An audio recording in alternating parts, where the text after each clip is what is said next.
అంటే పొద్దుటి నుంచి చేసిన కార్యక్రమంలో తెలిసి తెలియక చేసిన ఏవైనా లోపాలు ఉంటే గనక మీ పిల్లలని మమ్మల్ని క్షమించి ఎల్లప్పుడూ మమ్మల్ని మంచిగా చూడని మనము నమస్కారం చేసుకున్నాం.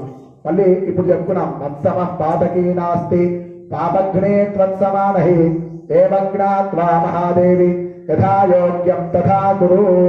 అంటే మనం పుట్టినప్పటి నుంచి ఇప్పటి వరకు తెలిసి తెలియక చేసిన పాపాలు ఏవైనా ఉంటే గనక అవన్నీ కూడా హరించిపోయి ఇప్పటి నుంచి పుణ్యం అనేది లభించాలని మనము కోరుకున్నాం. మత్సమ పాతకీ నాస్తి అంటే మనం దేవతలని ఏది కోరుకున్నా కూడా మనకు ఆ ఫలం ఇస్తారు. మనం ఏది కోరకుండా నమస్కారం చేసుకుంటే మనకి ఏ సందర్భంలో అది రావాలో మనకు వచ్చి తీరుతుంది, అది అనుభవిస్తాము. కావున ఒక్కసారి అమ్మవారికి నమస్కారం చేసుకోండి. అనుకున్న సంకల్పాలలో ఏవైనా ఆటంకాలు ఉంటే అవన్నీ కూడా హరించిపోయి ఆ సంకల్పం దిగ్విజయమై తీరాలని అమ్మవారికి నమస్కారం చేయండి. అందరూ కూడా ఒక్కసారి అమ్మవారికి జయధ్వానం చేద్దాం.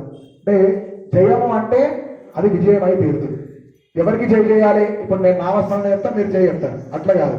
మీరు కూడా నామస్మరణ చెప్పి జయ చెప్పాలి. బోల్ తుల్జా భవాని మాతాకి, తుల్జా భవాని మాత.